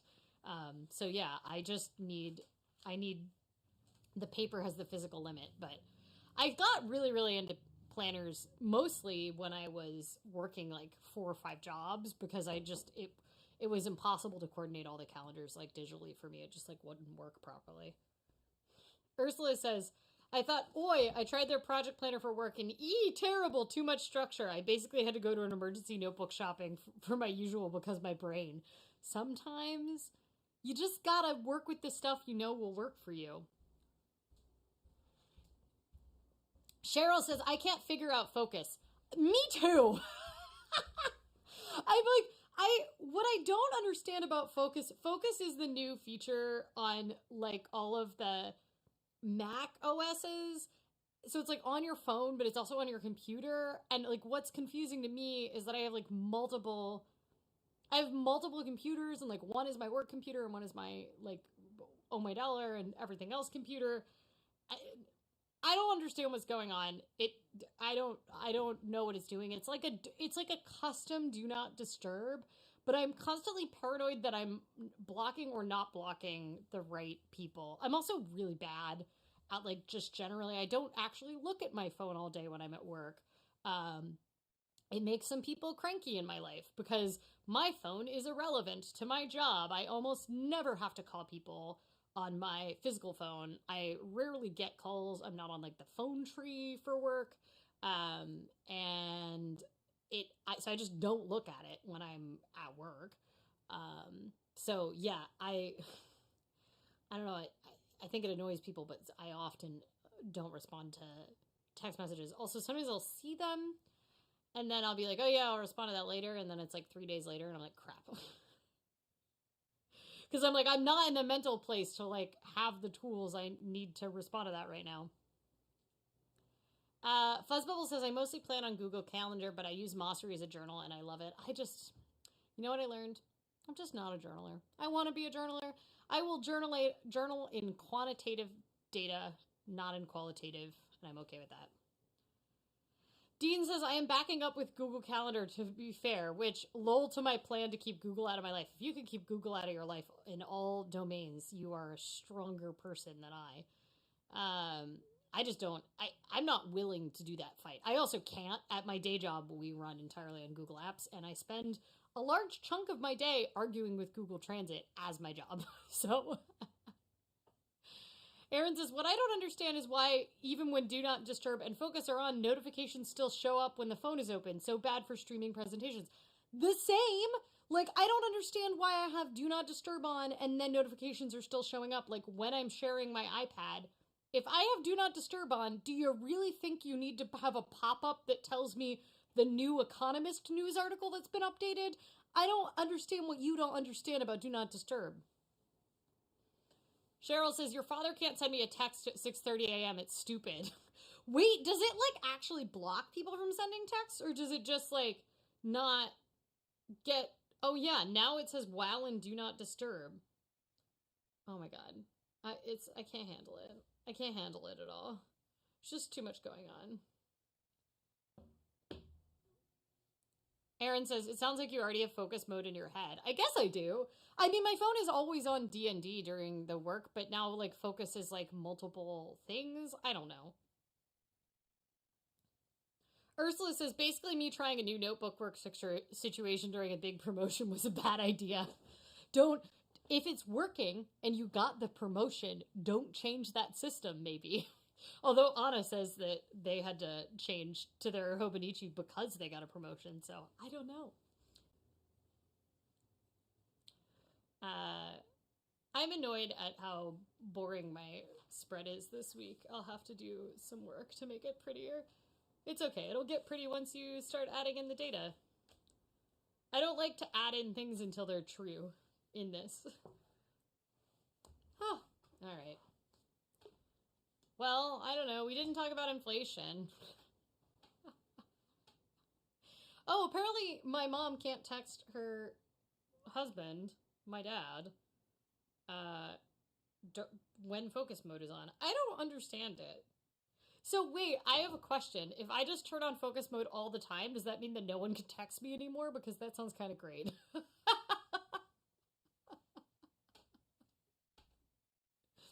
I mean, I think I may have trained a lot of people to not text me by just being terrible at responding. I'm not really bragging about this, but I've just kind of accepted it as a fact of myself that I would like to work on, but I'm not going to currently do it. I would like to work on it at a later point. Once I pass this exam, I can become a better person, okay? These are my rules.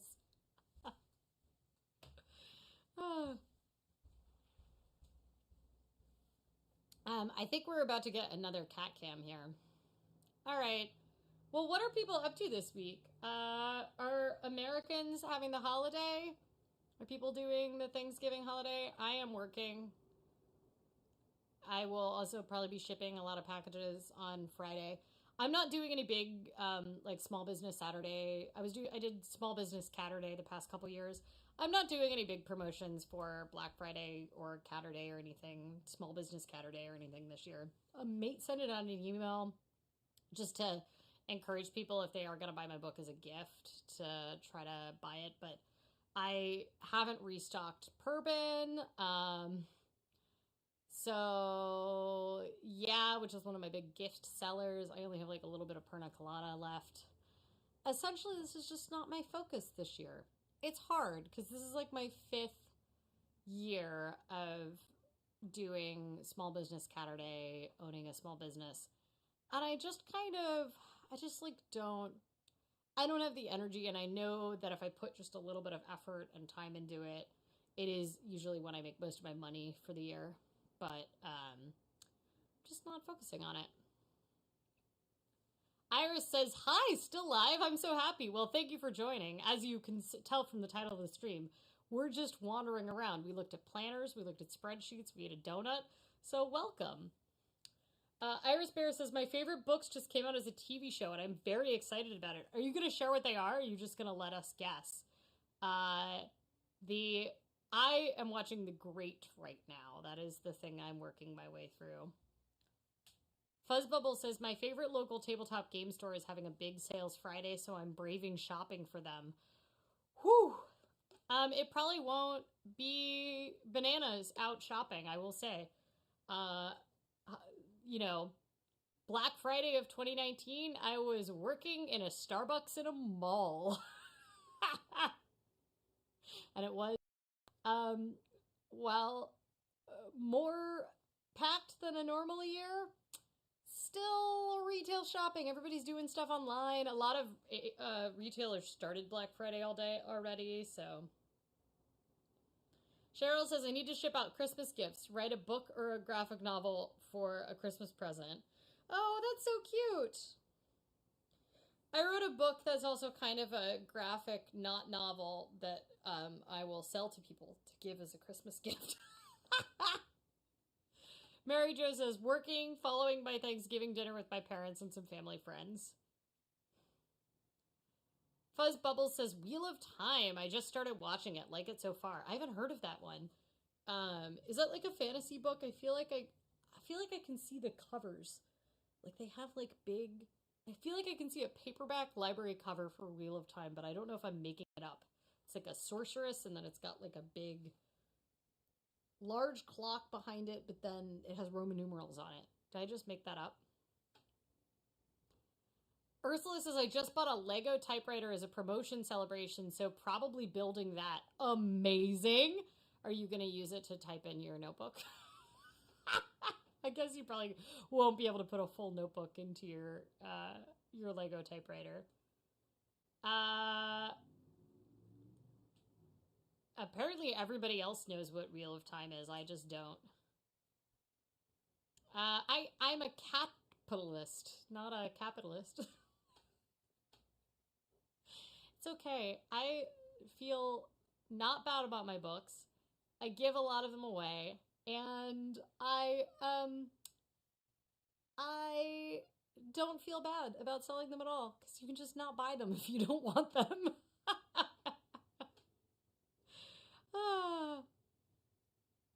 Very Fannies, 1990 style. Lol, you definitely made that up, but it also sounds like a good book. I really distinctly remember this cover, but it's probably the cover of some fantasy book at the library. Ursula Sandstrom, very good pun. I know all the cat puns at this point. Ursula says, the ink cartridge is a ribbon, but the mechanisms supposedly work. Wait, so is it like a regular ribbon ink cartridge? Or like, not like an ink ribbon, like a faux ribbon? Capitalist is a good group to belong to. I mean, cats are great capitalists because they don't give a fuck and they want you to do the work for them. I am constantly asking Dora to do chores around the house, and she is not, as you can clearly see. She's just waiting for us. Iris Bear says, I miss the ribbon days. I was very into typewriters when I was in high school, and I was more of a zinester, and then I used a lot of typewriters at the IPRC. We had like a pretty good collection. We had a cursive typewriter, which was love the cursive typewriter at the IPRC. It was a hot ticket item. It's just not into them anymore. I like being able to pick my fonts beyond what typewriters can do. Also, my hands are not great, so the pressure of typewriter keys doesn't really work for me. I know a lot of people, the new typewriters is really getting super into building the clickety-clackety keyboards.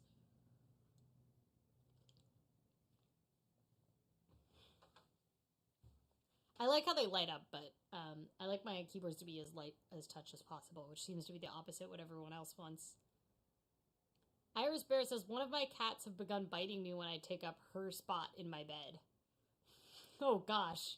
Dora does sometimes do that to Erin. She wants laps most of the time on the couch, but sometimes she would like to steal a particular side of the couch, which is Erin's side of the couch. I'm seeing a lot more people have typewriters in the stationery community as decor, but I think some use them. Yeah, I used to use them really, really regularly at the IPRC, which is where I used to work, like a Zinester resource center, essentially. But now I'm just not a heavy typewriter user these days. Dean says she's the chief sparkly ball incubator, which is a hugely important job. She's actually the chief box inspector. Which sometimes apparently involves putting sparkly balls in boxes, but her official title is Chief Box Inspector.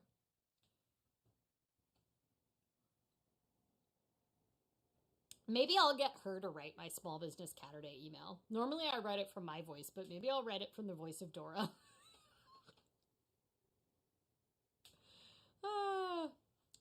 What time is it? Where are we at?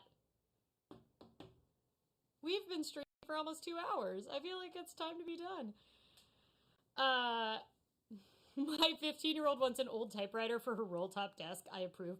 I had like a kid's roll-top desk that was so great when I was a kid. I was such an extra child. I also was very into writing with quills and ink because I desperately wanted to recreate, depending on the year, which era I wanted to recreate. But I'm not into the roll-top desks anymore, but maybe I would actually like it because I do like to hide things, but now I have to hide them in all of these. Yeah, exactly. You have to understand what Dora's official job titles are. Ah, all right. I think we may. Oh, Iris Bear, you should 100% get her a quill. If she is into typewriters and roll-top desks, then quill is the natural next stage. Which the more adult version of, or maybe just the more practical, maybe not the more adult version of, is fountain pen enthusiasts. I was just thinking yesterday when we were at the model train exhibit how masculine coded model trains are, but essentially it's almost identical to dollhouses. Like, people that are super into dollhouses are doing the exact same activity as people that are super into model trains in most fashions.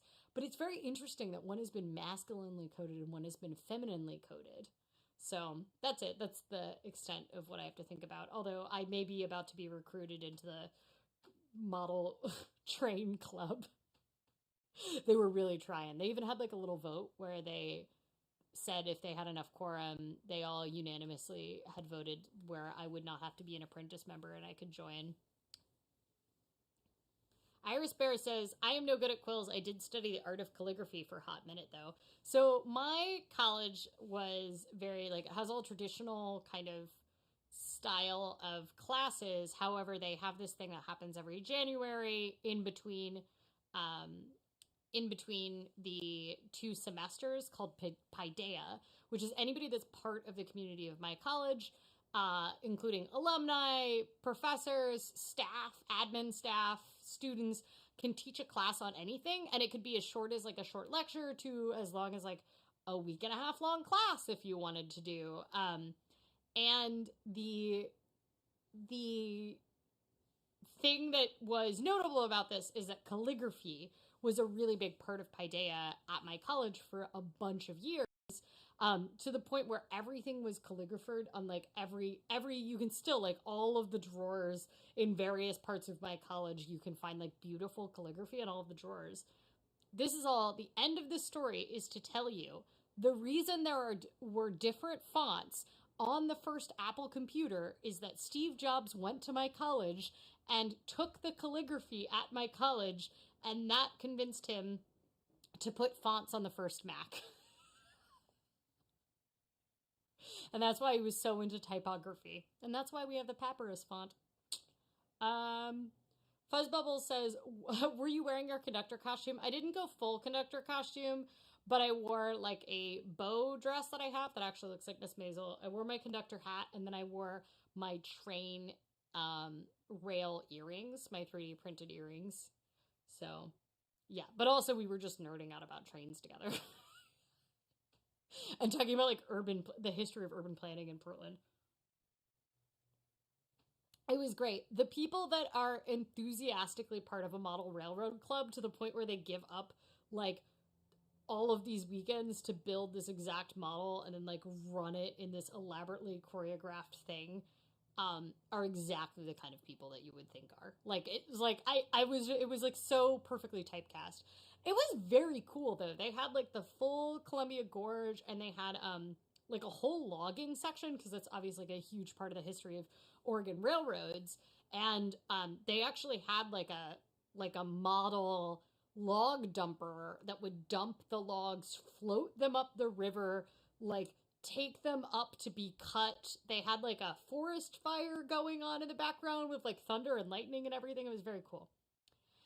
Iris Bear says, you went to college with Steve Jobs. That's what I heard. Well, Steve Jobs went to my alma mater, but he predated me.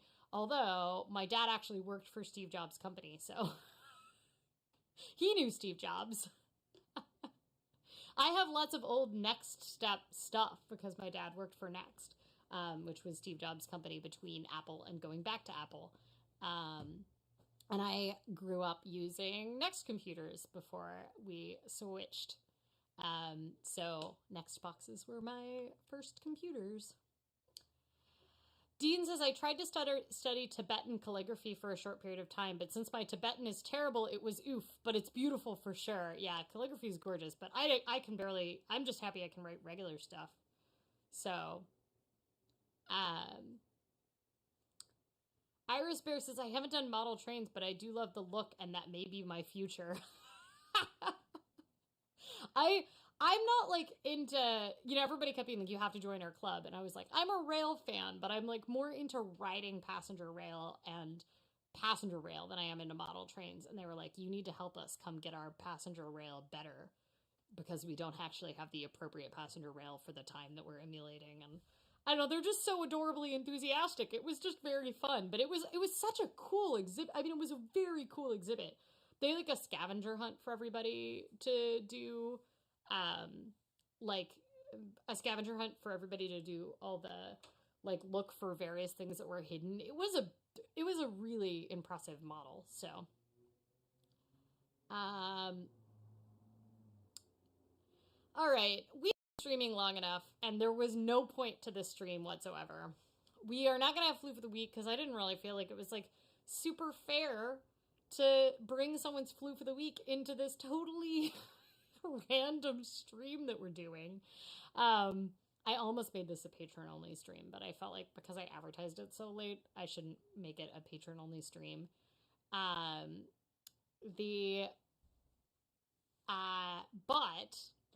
But next week we will be back to regular topics. We'll have a Floof of the Week, and we are running low in the Floof of the Week well. So if you are a Personal Finance Society member, please send me pictures of your floof and a little description. You can either DM them to me on the Oh My Dollar forums. You can just put them on the Oh My Dollar forums and tag me in the Floof of the Week thread, or you can email them to questions@ohmydollar.com. So, yeah. Thanks for the stream without a plan, but with a planner session. I guess there was a lot of talking about planning for being titled A Stream Without a Plan. The journaling room says, I studied Arabic calligraphy in high school for 2 years, and the pen we used was carved from bamboo. Man, this is so cool. I'm so bad at using my hands because my hands are not great. So I don't think I need to start any. Um, I don't need to start any hobbies that involve minutia of my hands. Arabic is such a gorgeous, gorgeous language, though. Like I think it's one of my favorite scripts. I am still like I've still been stumbling through trying to like learn some basic Arabic. And one thing that I run into is because I don't have the same kind of recognition of the letters, it always feels like it's too small on the screen. I have to blow it up in such a way that I'm like, I would never have trouble reading this font with the Roman script. Roman script? What is our script called? What is English written in? I can't remember what our writing system script is called, but yeah. Iris Bear says, "Ooh, really want to meet my basic cats? I'll share. 100%. All Patreon Personal Finance Society members, including Iris Bear, please send that." I like how Iris Bear is like now trying to catch up. Yes, the poppy seed donut was great. I gave it a 5 out of 5, I think. Maybe a 4 out of 5. The other donut was meh. It was actually the one I thought was going to be more exciting. Okay. Thank you all for joining. I hope you have a lovely week if you are in the US celebrating the holiday. And if you are in the US and celebrating the holiday, please remember all of the indigenous people who live on the land. If you do not know what indigenous people were on the land that you are currently on, go find out. And please remember that while you celebrate American Thanksgiving this week. It is not just about meat and football. And if you aren't celebrating the holiday, please have a lovely week. And we will see you all same time, same place next week. Make sure to hydrate, pet a cat, and please send me your personal Finance Society floofs of the week. I will see you next week. Bye.